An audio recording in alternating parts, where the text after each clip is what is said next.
এতদিন যে অন্যান্য লোক বলছে এটা গরম সাগর আবার কি, এটা আবার কি, এটা পৃথিবী থাকতে পারে নাকি, এমন কিছু জিনিস নাই বিশ্ব ব্রহ্মাণ্ডের মধ্যে। ওই সাগর তো পৃথিবীর মধ্যেই আছে, বিশ্ব ব্রহ্মাণ্ডের মধ্যে গরম সাগর কিভাবে আছে?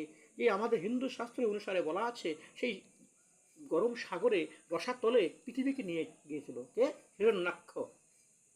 কিন্তু এখন বিজ্ঞানীরা গবেষণা করে পাওয়া গিয়েছে যে বিশ্ব ব্রহ্মাণ্ডে একটি গরম সাগর আছে, এমন গরম সাগর আছে রসাত যেখানে নিয়ে গেছিল।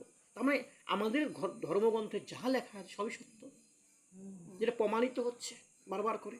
অনেকে বলছে যে রাম কি সত্যি ছিল, রাম কি সত্যি ছিল, অনেকে বলছে রামের কল্পকাহিনী, অনেকে বলছে কিন্তু রাম সত্যি ছিল কিনা তার প্রমাণ আমরা পেয়েছি সেই কাল্পনিক। যেরকম শ্রীলঙ্কা এবং ভারতের যে রাম সেতু এখনো পাওয়া যায়, সেখানে পাথর এখনো জলে ডুবে না, সব জায়গার পাথর ডুবে, সেখানে পাথর জলে ডুবে না। ৫-৭ হাজার বছর আগে সেই জন্মগ্রহণ করে অনেক, এখনকার তো যুগ না, সেই বই পুস্তকে যে অনেক কিছু নষ্ট হয়ে গেছে, কিন্তু আমাদের সেই কংসের জেলখানা পাওয়া যায়, কৃষ্ণের জন্মস্থান পাওয়া যায়, সবই পাওয়া যায়। আমাদের ধর্ম আদি ধর্ম হিন্দু ধর্ম, এই ধর্ম থেকে অনেক ধর্ম সৃষ্টি হয়েছে। বুদ্ধ ধর্ম, জৈন ধর্ম, এরা সব হিন্দু ধর্ম থেকে সৃষ্টি হয়েছে। এরা প্রচার করেছে যে আমি ঈশ্বরের সন্তান। যিশু বলেছে আমি ঈশ্বরের সন্তান, সে বলেছে আমি ঈশ্বরের দূত, কিন্তু স্বয়ং কৃষ্ণ বলেছে আমি স্বয়ং ঈশ্বর। গীতাতে বলেছে যে আমি ঈশ্বর। অর্থাৎ দাপর যুগে কৃষ্ণ জন্মগ্রহণ করেছে, কেতাতে রাম জন্মগ্রহণ করেছে। যখন রাম জন্মগ্রহণ করেছিল, রামের হাতে কিন্তু সুদর্শন চক্র ছিল। এই সুদর্শন চক্র নারায়ণ যখন রাম জন্ম হওয়ার আগে সুদর্শন চক্র দিয়েছিল কার কাছে? পরশুরামের কাছে দিয়ে রাখছিল। আর এই যুগে আমি সেই সুদর্শন চক্র আমি ব্যবহার করব না। রামের যে সময় টোটাল সে মানুষের রূপের মতনই চলছিল, তীর ধনুক দিয়ে যুদ্ধ করেছিল, কখনো সেই মন্ত্র দ্বারায়, কখনো সেই মানে চক্র সুদর্শন চক্র ব্যবহার করেনি। কারণ আমরা জানি যখন রাবণ লক্ষণকে শক্তিশাল বাণ মেরেছিল, তখন সেই লক্ষণ অচেতন অবস্থায় পড়েছিল, আর সেই লক্ষণের জন্য রাম কান্না করছিল যে ভগবান হয়ে তার ভাইকে বাঁচানোর জন্য কান্না করছে, ভাই আমি কিভাবে ভাইকে তোমাকে বাঁচাবো। আর যখন সীতাকে যখন রাবণ নিয়ে যায়, তখন সীতার জন্য কি বলেছিল রাম? সীতা ধ্যান সীতা জ্ঞান সীতা চিন্তামণি, সীতা বিনা আমি যেন মণি হারা ফোটা বলছিল না? সীতা ধ্যান সীতা জ্ঞান সীতা চিন্তামণি, সীতা বিনা আমি যেন মণি হারা ফণি। অর্থাৎ যখন মানুষ বলছে কিন্তু ভগবান তার স্ত্রীকে নিয়ে গেছে, এত কাঁদবে কেন? বলছে ভগবান ঠিক এখানে মানুষকে দেখিয়েছে শিক্ষার জন্য বলেছে। সে ইচ্ছা করে তো চক্র দিয়ে কখন রামকে ধ্বংস করে, রাবণকে ধ্বংস করে সীতাকে নিয়ে আসতে পারত, এবং তার ভাইয়ের শক্তিশালী মেরেছে, সঙ্গে সঙ্গে ফু দিয়ে তাকে ঠিক করে দিতে পারত, করতে পারতো কিনা? কিন্তু করেনি। বলছে মানুষকে শিক্ষা দিয়েছে। মানুষকে কি শিক্ষা দিয়েছে? বলেছে আমরা অনেক সময় অনেক মানে কিছু আছে বুঝলু কি, মন্ত্রের দ্বারা আমি এটা করে দেবো, মন্ত্রের দ্বারা এটা করে দেবো, আছে না কিছু বাড়ি বাড়ি আসে দেও টাকা এটা করে দেবো, ভুম করে দেবো। বলছে তাদেরকে শিক্ষা দিয়েছে। বলছে কেন? তার জন্য বৌদ্ধ নিয়েছে। কার বৌদ্ধ নামছে? সুসেন বৌদ্ধ। সুসেন বৌদ্ধ কার বৌদ্ধ? বলছে শত্রুর বৌদ্ধ, রাবণের বৌদ্ধ। সুসেন বৌদ্ধ রাবণের বৌদ্ধ। বলছে কেন? সে বৌদ্ধ হতে পারে, ডাক্তার, আগে তো ডাক্তার, এখন তো ডাক্তারের ধর্ম কি? মানুষকে বাঁচানো। সে শত্রু হোক আর মৃত্যু হোক, দেখার দরকার নেই। বলছে সে বৌদ্ধ, সুসেন বৌদ্ধ, সে রাবণের হোক যার হোক, তার হলো মানুষকে বাঁচানো, সঠিক পরামর্শ দেওয়া, সঠিক চিকিৎসা করা। তখন সুসেন বৌদ্ধ এসে বললো হ্যাঁ লক্ষণের অবস্থা তো ভালো না, তোমার বিষণ্ণকরণে গাছ আনতে হবে, বিষণ্ণকরণে গাছ আনতে হবে গন্ধমাদন পর্বত থেকে।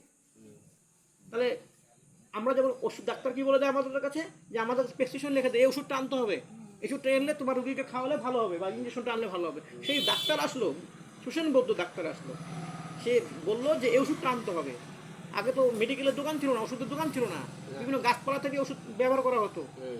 তা সেই ওষুধ আনতে হবে কোথায়? হিমালয়ের সেই গন্ধমাদন পর্বতে আছে। কে আনবে? একমাত্র হনুমান ছাড়া তো সম্ভব না, এত সময় মধ্যে আনা। এই হনুমানকে পাঠানো হলো, হনুমান তো সেই গাছ চিনল না। বলছে গাছ যখন চিনার চেষ্টা করলো, কয়েকজনকে বললো আমার গাছটা চিনিয়ে দাও, গন্ধব্বরা তার সঙ্গে যুদ্ধ করলো, যুদ্ধ করার পর সে গাছ নিয়ে পর্বত উঠাই নিয়ে চলে আসলো। আর যখন সেই পর্বতকে উঠিয়ে নিয়ে আসতেছে অযোধ্যার উপর দিয়ে, তখন ভরত আর শত্রুঘ্ন ভাবছে কোনো রাক্ষস মনে আসতেছে আমাদের অযোধ্যাকে আক্রমণ করার জন্য। তাই এই রামের রাজ্য আমি রক্ষা করতে হবে না, তখন সেই তাকে দেখে বান মেরেছিল। আর সেই বান মেরে হনুমান সেই পর্বত নিয়ে অযোধ্যার ওখানে পড়ে গিয়েছিল। বলছে আমাকে আঘাত করার মতন তো আমার প্রভু ছাড়া তো আর কেউই নেই, এরা কারা? তখন বললো এরাও আমি যেরকম প্রভুর সেবক শিষ্য, এরাও হলো সেই প্রভুর শিষ্য, এবং স্বয়ং তারা সেই ভাই তাদের। তারা কি করলো, যেই বললো সে রাম রাম করে বললো, কি তুমি রাম রাম করছো কেন? বলছে আমি তো রামের দূত। পর যখন জানতে পারলো তখন আবার তাকে ছেড়ে দিল, বললো আমার ভাই ভালো আছে তো, আমি তাড়াতাড়ি আমাকে উঠিয়ে দাও, দাদা আমি উঠতে পারবো না।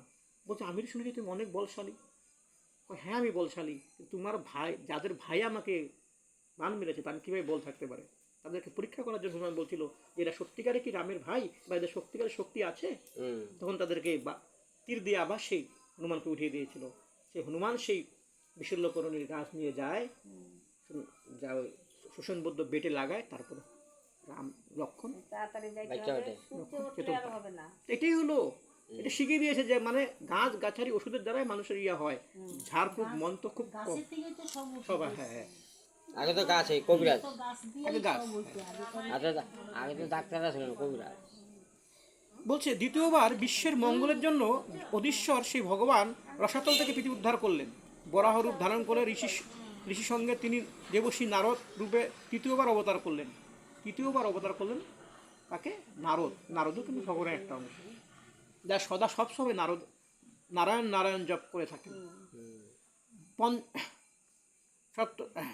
তৃতীয়বার ধারণ করলেন এবং নারদ নামে বলা হয় প্রচার করেছিলেন। সেই তন্ত্র মন্ত্রের দ্বারা তিনি কর্মসংস্থান থেকে মুক্তি পাওয়ার অবতারণা করেছেন। ধর্মের প্রতি মূর্তির গর্ভে তিনি নর নারায়ণের চতুর্থ অবতার করলেন। অবতারের ঋষিগণ মন ইন্দ্রিয় সামর্থ্য করলেন, কঠিন তপস্যা করেছিলেন। পঞ্চম অবতারে তিনি সিদ্ধশিষ্ট কপিল মুনি অভিভূত হন। আমরা জানি কপিল মুনির আশ্রম সেই গঙ্গাসাগরে আছে, মানে সব তীর্থ বারবার গঙ্গাসাগরে একবার। আমরা সেই রামায়ণের সেই কপিল মুনির কথা করেছি। কপিল মুনি কে ছিল?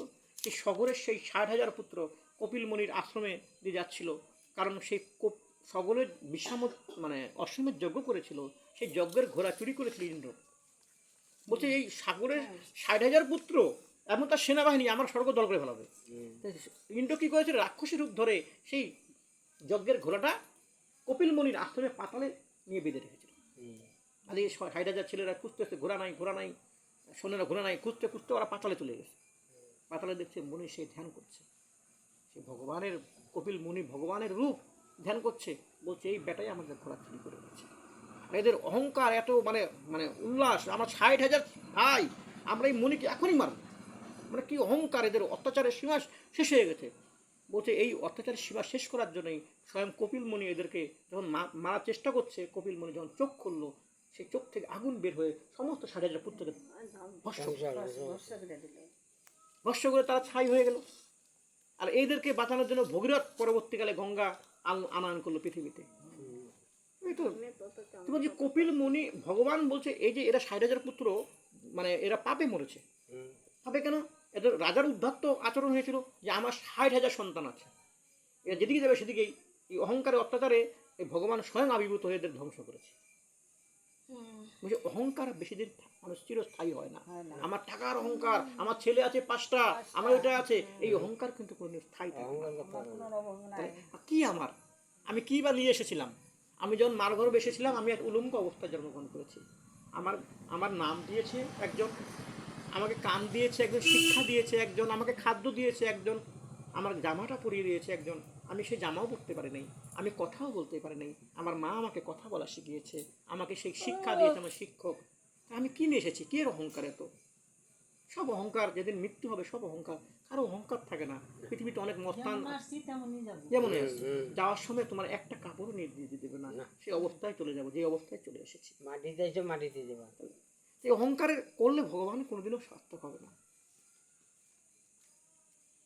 তারপরে বলছে ধর্মের প্রতি মূর্তি ধারণ করে তিনি নারায়ণের চতুর্থ অবতার হন।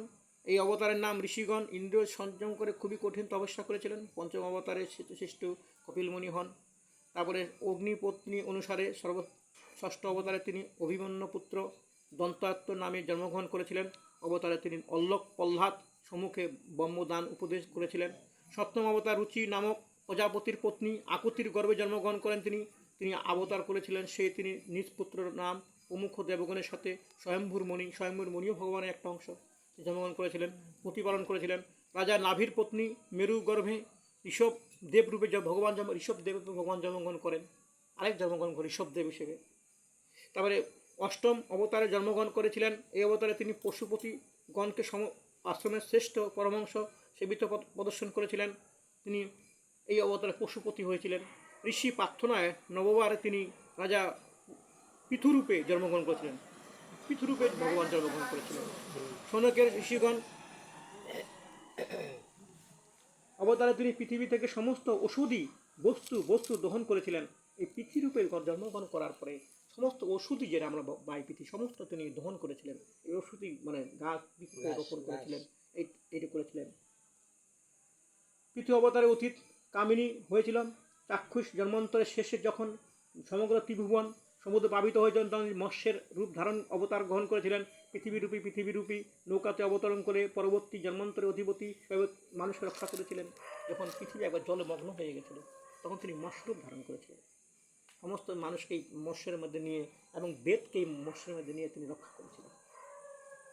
মৎস্যরূপ মাছ। তাহলে আমাদের দেখতে হয়, তাহলে ভগবানের অনেক রূপ ধারণ করেছে। আমাদের অনেক জিনিসই আমাদের মানে শুধু যে অনেক জিনিসই আমাদের মানে বর্জন করা দরকার আর কি। দেবতা দানেরা যখন সমুদ্র মন্থন করেছিলেন, তখন সেই কুর্মরূপ ধারণ করে তিনি একাদশ অবতারের জন্মগ্রহণ করেন। মন্দার পর্বতকে নিজের পিঠে ধারণ করেছিলেন। তখন যে মন্দার পর্বত ডুবে যাচ্ছিল সমুদ্র মন্থনের সময়, তখন তিনি তার পিঠে ধারণ করেছিলেন, কুর্ম ধারণ করে। কুর্ম মানে কুমির রূপ ধারণ করেছিলেন। সেই কুমিরের আমাদের কুমিরের যে পিঠ দেখবো খুব কিন্তু শক্ত থাকে, কিন্তু কাটা। এটা ভগবানের সেই রূপ ধারণ করেছিল। তখন এটা এই ওদের চামড়াটা অনেক টাকায় বিক্রি হয়। মানে কুমির যদি মরে যায় বা যারা কুমিরের চাষ করে মানে